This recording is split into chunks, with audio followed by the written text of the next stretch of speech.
Hi, everybody. I am delighted to be here. I have 3 disclaimers. The first is my dress.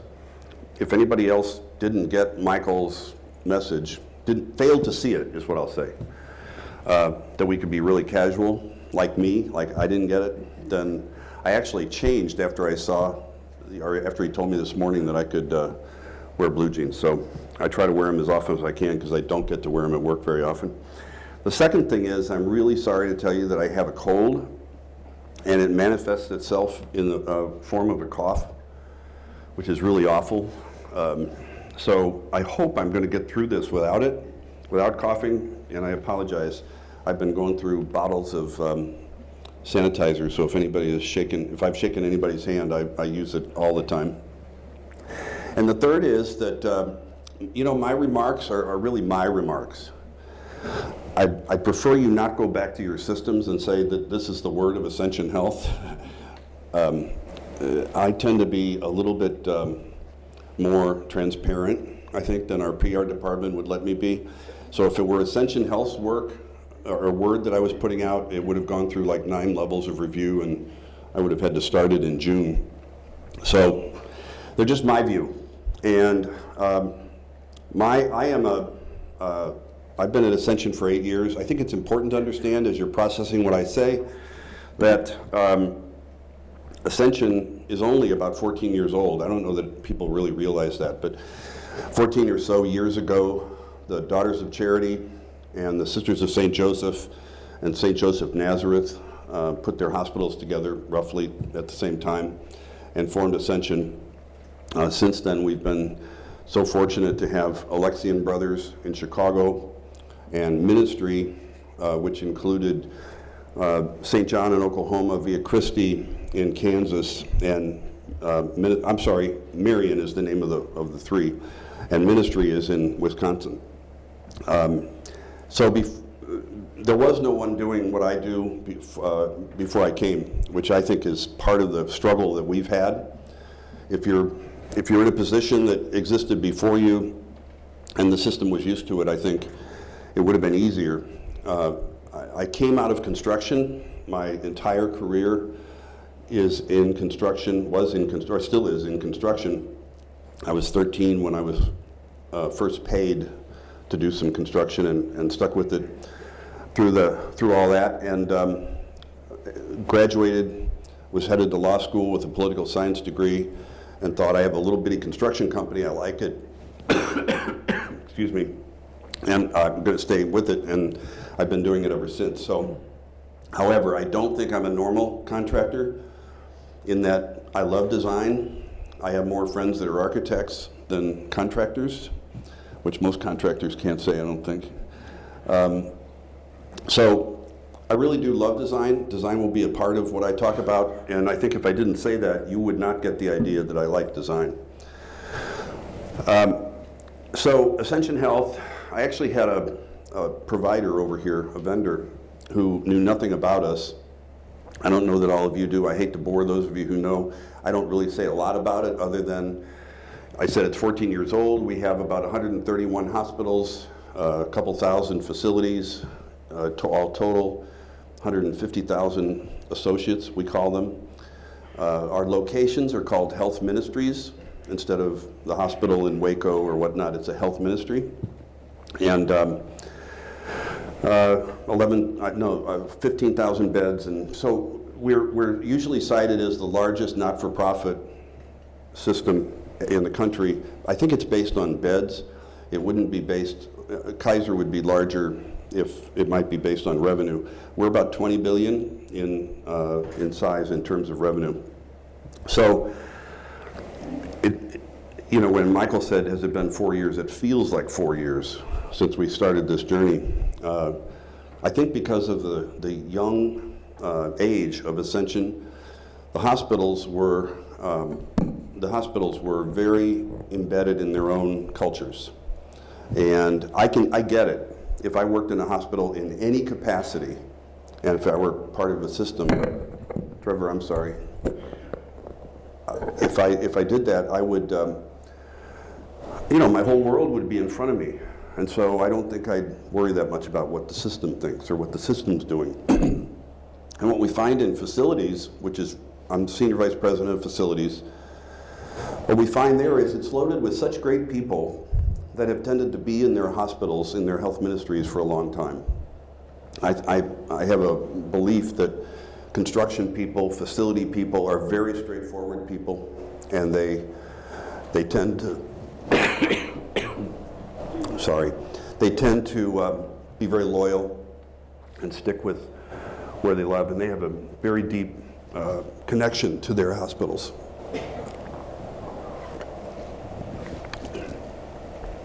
So, in like February, or actually it probably started in December of 2012, Accenture called on Ascension and sold them on the idea that they would take a high-level look basically at our books and come back some 2 months later and tell us where they think we can create what they call value creation opportunities. I think it's a branded title that Accenture uses. And they did that, and they identified 9 areas where Accenture thought that Ascension could create value. And it was later whittled to 6, and it was IT, labor productivity, we called it, physician integration, facilities, revenue cycle, clinical excellence, but we were one. And we were given, you know, they looked at our construction spend, they looked at our facilities management spend, our real estate. I am really sorry. They looked at our real estate, and just based on big numbers from the GL, that they said, well, you know, our experience tells us you can save this percent in that category and this percent in that in this other category. So we were given a very short period of time, my small team at the time, to review those numbers and buy into them or change them. And we did lower most of the projections of Accenture, and then our VCO, value creation opportunity, was approved. And that's when my life turned really sour.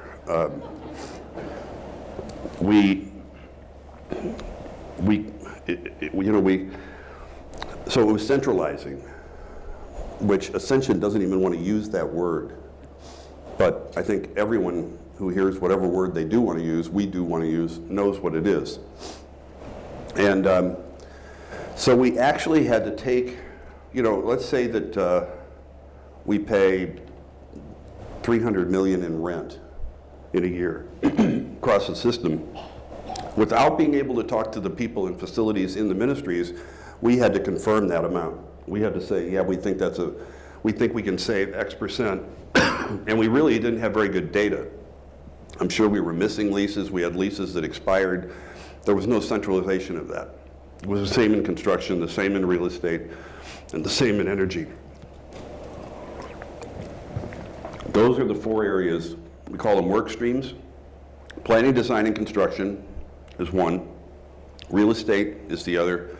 Facility management is the third, and energy is the fourth. But we kind of roll energy into facility management. The same guy runs both those things. And one person runs real estate, and one person runs planning, design, and construction, which I call PDC. So we embarked on basically a proof of concept, which is why my life turned sour. Instead of being able to go out and do it, and do what we know best, we had to I think we created 25 business cases in each one of those work streams to substantiate what we thought could be achieved. And Accenture had to help us, because my team at the second largest health system in the country had 7 people. We really, at the time, had nothing to do with real estate, or almost nothing to do with it. We had some to do with energy. We were really focused on construction, and we had almost nothing to do with facility management, other than when there was a project to change the chiller or something like that, we did the project. But in terms of maintenance, plant operation, we had nothing to do with it. So we weren't staffed. Excuse me. So we had to use Accenture, and they gave us, gosh, I couldn't believe it. Coming from my life in construction, and I was the CEO of a firm that at the time I left 10 years ago did 800 or 900 million. We never used consultants the way they are used in healthcare. I couldn't believe what these guys charge. I mean, it's amazing. Millions, But I have to say, we had to have them because we needed their data, and they were helpful. They were experts in their field. We had a guy that was an architect who'd worked in architectural firms in healthcare, and so they were helpful. But we kept having to build these business cases. At the beginning, the issue was value. How much value can you create? And that was defined as literally cutting expenses, saving capital on projects. We try to keep account of avoiding capital spend, but that's a little bit harder to do in terms of having finance accept that as real value. I'm not sure why, but that's the way it is. And the interesting thing, and this is culture, Ascension, they pulled the trigger on this really fast. We did. My hand wasn't on the gun, but I'm Ascension. So we pulled the trigger really fast. And it was because of what you've all heard this morning, the unsustainability of healthcare. And our CEO has a slide that has like 5 or 6, the gross domestic product, the percentage of healthcare in families' income, and everyone has big red letters, unsustainable, unsustainable, Medicare, Medicaid, unsustainable. And the cool thing is, we decided we had to do something. We're not going to just keep going. And my view is, if we have to do it in healthcare, why wouldn't buildings and facilities have to do their part? Even though you hear, Scott Latimer could tell us more closely, but even though you hear that facilities represent only 8 to 12% or whatever in terms of the cost of healthcare. But I think we have to do it for our own sake, and that we should contribute. I can't imagine how we're going to change the internal workings of healthcare and lower the cost in the same kind of buildings that we've been building, which is really, at times I feel like I'm a lone wolf out there saying that. Because, and it's something I'll talk about in my discussion group in terms of lowering the cost. At Ascension, we spend about $1.7 billion a year in capital, and roughly half of that is on construction, and it's not enough. I mean, when I say we can't afford something, I don't want somebody to think we don't have any cash or capital. It's more that the needs you heard in New York, the average age of plants today, ours are the same for the most part. We invite the facility leaders to give us their top 3 problems in infrastructure: chillers, cooling towers, air handlers, electrical distribution, roofs, and all that.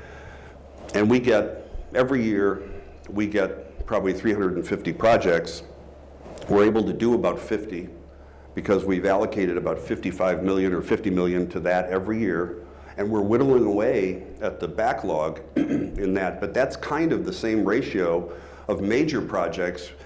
Major project requests are huge, and yet we can only allocate 800 million. So we don't have enough. We can't afford to spend a dime where it's not so closely connected to patient outcomes, patient safety, staff satisfaction, energy efficiency, and so on. So that's why we had to go through all this.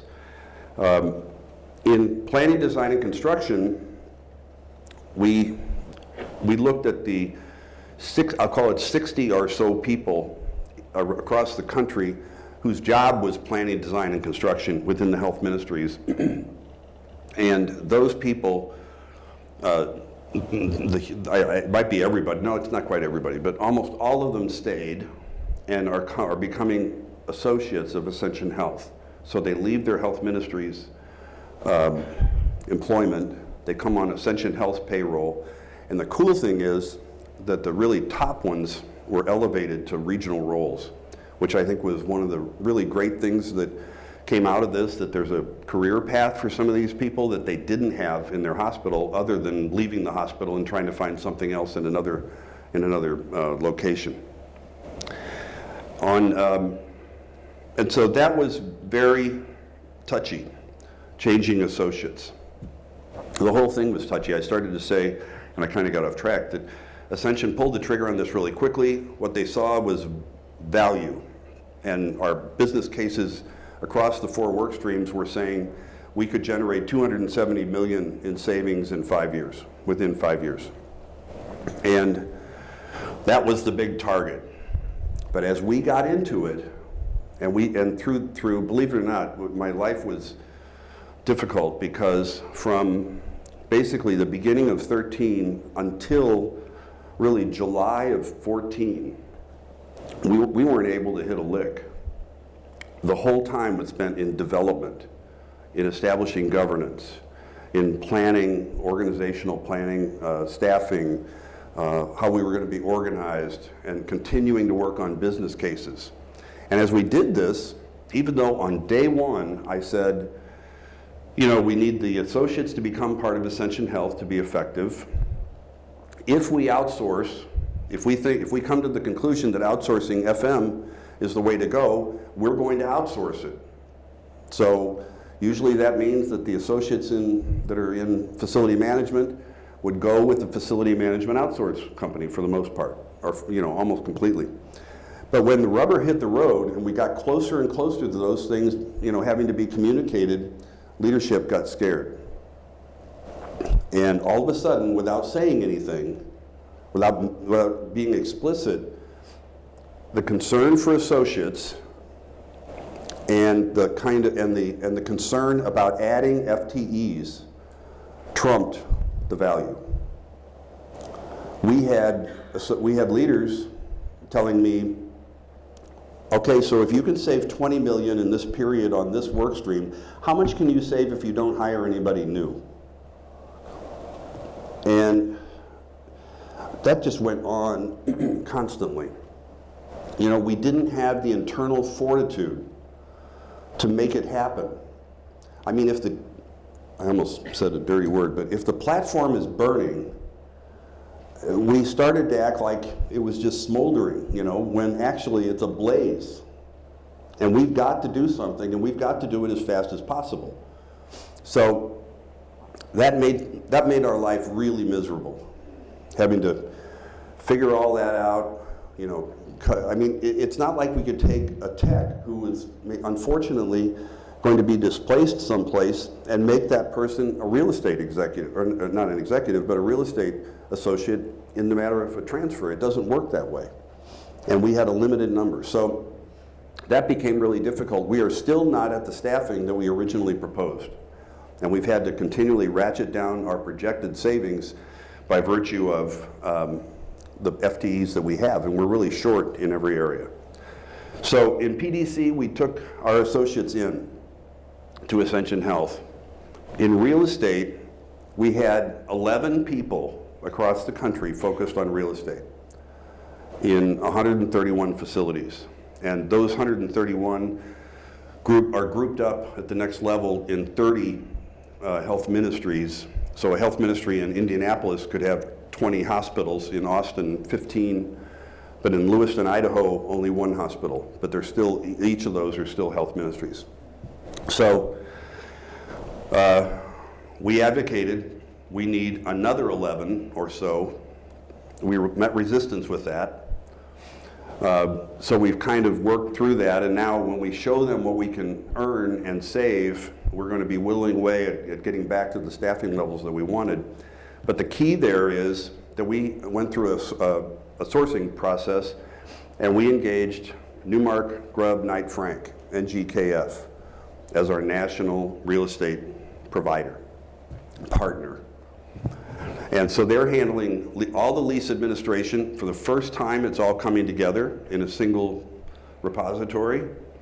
And my view, and most of you have been in healthcare longer than I have, but in my view, paying the rent, collecting the rent, figuring out CAM, whether it's right or wrong, is an afterthought. In all those ministries, it didn't have anybody paying attention to real estate. It falls to the CFO, it falls in accounting, somewhere, where we're probably paying a landlord for rent on space that we've been out of for a while. So they're pulling all that together. There was a projection of what that would save with expert management in a single location. And they're handling all of our transactions. So all the brokerage, the sales, the dispositions, leasing, renewals, new leases, handling all that. They don't have a person or an office in every location, and so they will work with co-brokers, but they have to buy into the deal. And that's been very, difficult kind of, in that many of those co-brokers in those regions in Birmingham and Waco and Mobile and places have been working with the hospital for a long time, and now they have to share their commission. But it has to be done. It absolutely has to be done, because since the real estate team has moved into a handful of ministries, we've really identified a lot of places that need some real attention. So we outsourced the bulk of real estate. In FM, we had a choice. Get everybody together and just say, we have to do better. Get the existing people together, say, we have to do better. Or outsource it. And we elected kind of something in between. Ascension has a subsidiary called MedXcel, MEDXCEL, and they provide biomed services across the system. And now they provide it for non-Ascension systems. And they started from Indianapolis in one of our hospitals doing biomed, and it grew to Indianapolis, and then it grew to whatever ministries they could convince, and then it grew to Ascension saying you have to use them. And so they had in their strategic plan an interest in getting involved in FM because they were already in all these hospitals. And that's what we did. It was a risk in that instead of going to CBRE or JLL, we had to stand up the whole operation. And all they had was their experience in biomed, which, and I'm not minimizing that at all. They're much more innovative thinkers in MedXcel than, well, no, they're much more streamlined and they can act on their planning. So that's what we did. We decided to outsource all the FM to MedXcel. And in energy, we have a really robust effort around retro commissioning that is just making a huge difference. And a simple example I use for any of you, I'm sure, I don't know how varied the functions are within facilities, but we have a small facility on the Gulf Coast. We spent $30,000 in engineering fees, and we're saving $17,000 a month over the previous year, same month in energy. But the really interesting thing that I have to admit I didn't think of very often is that as soon as you do that, it begins to degrade. That's the word they all use. So as soon as you get it really fine-tuned, it's degrading. And it continues to degrade until you come back and retro-commission it again.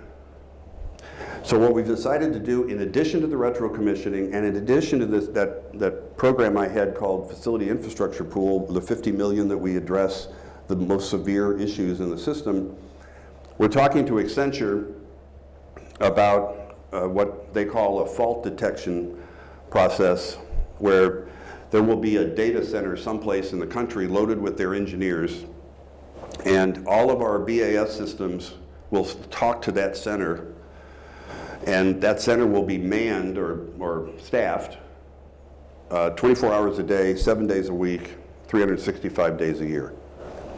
And they will see when a pump in upstate New York, in Binghamton, is not functioning properly.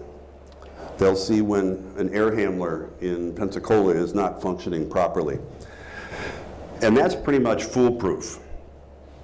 Now we add people, and those engineers have to call the maintenance staff at the facilities and say, you've got to go, your pump isn't working well, you've got to go address it. And the success depends on our ability to make that happen, to have them go do that. But what's so fascinating for us is the way these facility managers, who I think really have been just crammed into the basement for the most part, not seen the light of day, and have no career path, how they're taking to these things. And you know, the average age of our plants is a concern. The average age of our facility managers is just as much of a concern. We have got to invest something in getting younger people. So many of these people in facility management aren't the most technologically advanced, and yet they are loving the help. Because in some cases, in many cases, the technology and the expertise needed to operate these plants today is much more difficult to fine-tune them than it was when they were built and when these people were staffing them at the time. And so they've been really nervous about how they're going to make sure these plants are working, and they love getting the help. So that's what we've done in a nutshell. What it took was that long development and validation period. And Ascension is very, very, very, very conservative when it comes to these things. Doing it again, as much as I complained, as frustrating as it got, as close as I probably got to getting fired, I think they do it the same way again, that they just have to. They have to be that sure about these things, because when the health ministry comes back, the way they have when we outsourced food and EBS, and says, I'm now paying the outsourced outfit more than I was paying before, and there's no quality difference, it doesn't sit very well at Ascension. So it had to be something that we could prove. The communication has been really difficult. So it's kind of interesting, you know, if it comes to either doing the work or figuring out how to do the work, if it has to do with the work of FM and real estate and construction and energy, that's what we do. What we don't do, and what we were really almost hampered in, is communicating what we were going to do in terms of timing. And the communication has run really difficult because Ascension didn't want some, you know, blanket communication going out back in 2013 saying this, and everybody starts worrying that they're going to lose their job. And so that dynamic was ever present. Again, a genuine concern for the associates and their well-being. The other issue that we struggled with is the reception on the part of many CEOs. One CEO in particular said, why don't you just, so if these people you're going to have do this work in the future to generate all these savings, why don't you just tell us what they do and we'll do it? And I report to the CFO, and she said to me one day, we were talking about the difficulties, you know, in the communication and the culture and whatnot, and she said, you know, the pushback is the ministries just don't feel like they're doing a bad job. And I said, you know, I know that. I know they're not. I know they're not in the vast majority of cases. But the sad fact is, I can show you where in every one of our categories, maybe not energy as much, but in FM and construction, planning, design, and construction, and in real estate, you know, we're just getting our toe in the water. We're in about 6 or 7 ministries in FM and real estate, and we are in all the ministries in planning, design, and construction, because that crew was already in place, and we just brought them in. But in every case, we're able to get value. We're able to, you know, generate, we look at a deal, a real estate deal, and we basically say, you know, you're offering too much for this property. The MedExcel, the FM provider, they come in and they go through this intense effort to understand what the spend in FM is, and they go line by line by line by line. As many of you know, there's stuff being spent in other cost codes all over the place. You know, a nursing manager will call a painter, and God knows where they code that. But it's being done, and it needed to be done. So identifying what's really been spent was an issue. The CFO has to sign off on it. And let's just say that a ministry says, okay, we agree we've been spending $1 million a year. MedExcel says we'll do it for $850. And because it's an internal cousin, I wouldn't have cut that deal with CBRE or JLL. I'd say I want an open book. But because it's MedExcel, they want to remove all that paperwork of an open book and nitpicking and whatnot and arguing, and just say, you know, we're going to return this year $150,000 to you. In 5 years, it'll be $300,000, and that's how that deal works. And it's happening. You know, they're doing it. So I can't explain other than the fact that that facility people, and I think a couple of the speakers alluded to this, you know, what I've noticed coming out of construction and into healthcare is that facility people don't have the voice that they really need, which is why some of these things go undone or not done properly. Because right now, theoretically, we have experts handling every one of these things. We don't have a real estate person handling a construction deal, and we don't have an FM person handling real estate. We have targeted people with specific expertise. So I think to sum it up, the message I have is that in our system, and you'd have to evaluate your own, in our system, getting it sold, even though it wasn't my idea, I've always thought it would be better, but it finally came to us through the urgency in the industry. Getting it sold after Ascension leadership said we want to do it was a huge challenge. And then the whole cultural side of it has been a big challenge. But the really great thing is that for the vast majority of actual people who are affected in the field in those 4 work streams, they really like it. I mean, I think they just like being part. We've had gatherings where for the first time, FM people or construction people who've been in the system years and years and years have come together and met each other and talked to each other and see where we're headed and see they're part of a team and they can get jobs on committees and things like that. So it's really been great. So I had the 10-minute signal. I'd really like questions, comments, better ideas, whatever. I didn't mean to just surprise you so quickly with it, but I could go on forever. The microphone over here. Do we have any questions? Yes, sir. Sandy, I'll bring you the microphone. Either that or I'll repeat it, Mike, if you can't get. Thank you. Bob, what was the total value that was identified in the Accenture study in the facility streams?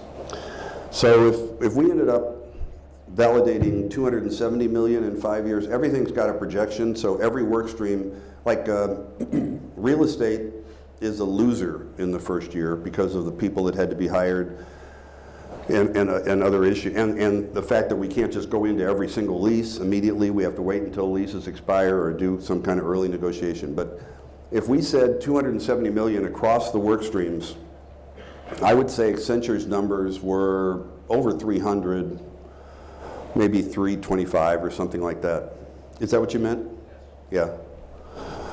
You know, I don't want that to sound like a criticism of Accenture because, you know, they were selling at the time. They did the best job they could based on having just very high-level data. How about somebody that's done it and tell me where we went wrong or... Any questions? Additional? How about, is Blue Pillar in the room? Because I know Blue Pillar has a study. I know it's not this comprehensive, but you're centralizing on the energy and the facilities management side. So, right here. Maybe you want to talk about what you guys do? Yeah, so we were early innovators in the centralized facility management field from the energy aspect, and we've had the opportunity to talk to several hundred facilities over the past couple of years. I think it does stand out. Ascension stands out strong when you go out and talk to their field in that they've done a great job in communicating and getting the buy-in from those ministries and those facility managers really do feel like they're part of a bigger team. I think one of the key aspects we get back from an energy aspect is the ability to integrate and bring devices in with aging infrastructure, the rate of acquisitions happening, and the variety of different systems. So that's one of the key aspects we hear. How did you handle that in your facilities? From the bringing in the multitude of variety of systems into one central platform from a visibility and control aspect. Around energy? Yeah. You know, we're really not, I can't say we're there yet. We're in ministries doing retro commissioning. So when we go in there, you know, they, as I said, they're thrilled to get the help. The whole Accenture thing on fault detection across the country in the data center, we haven't agreed to that yet, so we're not into that quite yet. We can't go as fast. We have preferred architects, preferred contractors, preferred engineers. We had to release one of our engineers who was doing, we only had 4 that were doing retro commissioning nationally, and we had to release one because they weren't doing well enough compared to the other 3. And so we're limited to, you know, how fast we can get out in the ministries and do this work. We have a number of facilities that need serious help on their BAS systems. I mean, it's not like everybody's either got one that's working well or has one or knows how to, and is really using it. We have an engineer who is unbelievable, and I will not tell you his name because I'm already worried that too many eggs are in one basket with him. But he can walk through a plant and look at it and say, you know, that motor is piped backwards.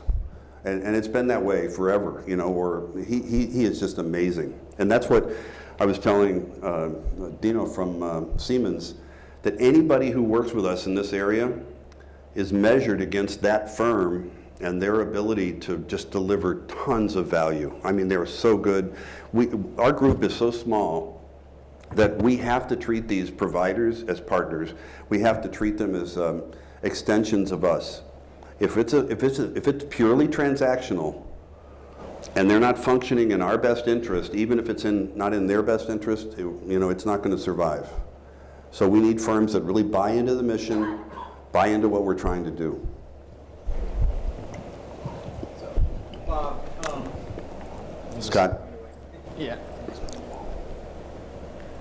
Yeah, so this is terrific, and you know, meanwhile, a lot of the ministries are in dogfights competitively in you know their areas, right? So the Indianapolises of the world, you folks are very strong in, but in a lot of cases, they're trying to make strategic moves, and there are a lot of other moving parts. So while you're trying to kind of get their current state business to settle down so you can return the value to them, how are you working with them on the next step competitive stuff and helping to return to them, you know, the advantage that's going to enable them to compete in whatever geography they're in?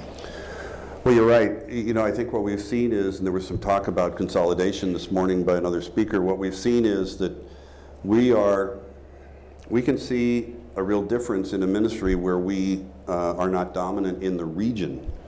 Forget about the city. And I have to say that, you know, we've got some outliers. I mean, we're in Niagara, New York, which is, you know, by the falls. We're in Lewiston, Idaho, one hospital. Pasco, Washington, which is 2 or 3 hours away, is the closest thing to them.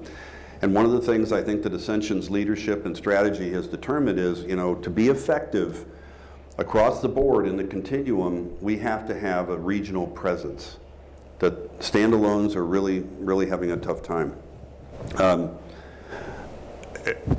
I think the answer to your question, Scott, is that if I understand it correctly, we do what we can do from a facility standpoint, preparing them for the future, and we have 3 great preferred architectural firms that handle our acute work and MOB stuff, and then we have one that handles all of our senior living. And so they bring great expertise. They know where things are headed far more easily, I think, than the ministries themselves, because the ministries are heads down in their small market and not as attuned all the time to, you know, what's happening across the country, understandably. But it's really left to our strategic group which is still heavily decentralized, to really help them prepare. But I'm just amazed at the complexity in healthcare, coming from where I come from, and I sit in meetings and listen to the strategic people, the financial people, you know, in the challenges they have and the work that they have to do, and how to get a handle on this ever-moving industry. And I'm both impressed and glad I'm not in it. So I don't know if that answers your question, but it's really, in terms of the strategy around where they're headed and understanding that and equipping them for that, that's really outside my area. And so we're working much more closely with strategy than we used to. We were pretty siloed in the beginning, but now things are finally coming together. And I will say that I find it interesting when I look back over being at Ascension for 8 years and see where we've come. On one hand, I'm super proud of what we've accomplished. On the other hand, I can't understand why it took so long. But I think it's a function of either Ascension's culture, the size of Ascension, healthcare in general, you know, healthcare institutions in general, systems. But I wish we could have gotten someplace faster, but that's the way it is. I mean, you know, like I said, I would have had 9 layers of review if I asked somebody to approve my remarks today. Okay, I guess we have time for one final question here from Don. Hey, Bob. Don Wendoff from Kaiser. Hi, Don. Boy, it was like deja vu all over Yeah, I again can here. imagine. Sorry. Flashbacks. One of the, you know, in the journey we did that seemed to parallel yours in many ways, and we're still on, the hard part was getting the data initially, because of the fact that it was so decentralized and, you know, different accounting systems and different places to hide money and so forth. Really to understand, you know, what we were spending was huge.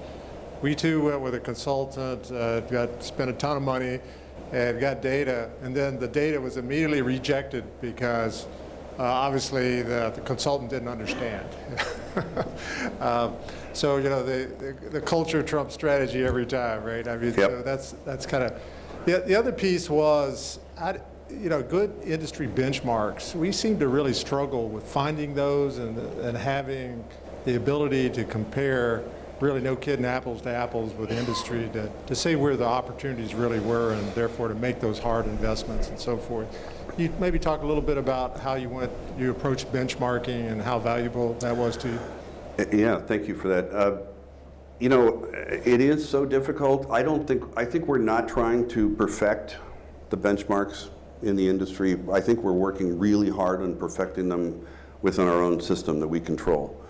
You know, when I look at magazines and I see that a project was $1.4 million a bed, or $2 million a bed, or $900 a bed, there's so much in that you just, you know, it's too fluffy. You can't tell what's what. But we are getting to be super fanatics about tracking our own numbers, adjusting them for region. I was delighted to see that you're using eBuilder, which we went on earlier this year. We launched it and trained 130 people or something, and we're looking to that to really be the source of our benchmarks and data in the future, as long as we can get it reported properly. But I mean, we look at it. You know, we had a system that spent, I don't know what, let's say it's $65 million on a relatively small, no, $165 million on a hospital, and the CEO there, who's no longer with us, not for that reason, but this reason, but he retired. They finished the hospital, they opened it, spent $165 million, and our CFO was running around the country giving them gold stars for, you know, they built that thing for $750 a bed, or whatever it was at the time, $700 a bed. And I heard it, and I said, I don't think you understand. They cold shelled about, you know, all sorts of space. They only opened, you know, they didn't even equip 3 ORs. They invented the term warm shell. I had never heard that before, but they have like a whole patient unit that's warm shelled. You know, it's built, it's finished, but there's no TVs, there's no equipment, it's not being used. So it was going to take another $13 million to finish this thing based on the pro forma they gave us in the capital allocation process, you know, for what they were going to do with this money. So they spent the 165. Yeah, they didn't exceed their budget, but they underseeded, whatever, you know, they underran their scope. So that's what can happen with data. All those poor people that heard our CFO say, yeah, we're building them for $700 a bed. And then they go back and yell at you guys, why can't we do this? You know, that's how screwed up it is. So, is that it, Mike? Yeah, unfortunately we're out of time, but thank you so much, Bob. And That's for okay. people that, again, on the agenda at 3:30, we're running about 5-10 minutes behind on the whole agenda in general, so just realize, I guess we're tacking an additional 5-10 minutes on. But the discussion groups, again, as I mentioned for people who walked in earlier, after these set of meetings take place, those are going to take place down in the Fiesta Ballroom, so there's 4 of them. One is with MCOR on outsourcing. The other one is Sandy over there from Hogue is going to be leading a conversation on facilities planning during turbulent times. Bob McCoole will also be leading one on managing costs. And Susan Healy from Sloan Kettering will be leading one on the patient experience. Susan's is the only one that will be taking place up here in the Flores Ballroom. So just want to do that. But so if you're interested in continuing the conversation with Bob, you can continue that during that 3:35, 3:40. Can I just say, I apologize for the coughing. I'm really glad it tapered off. But if my wife was here and left this morning, if she were in here listening to me and watching me do that, she would have kicked my... Well, on that note, if you go to Bob's discussion later on, wear a face mask and bring Purell. Yeah. Thank you, Bob.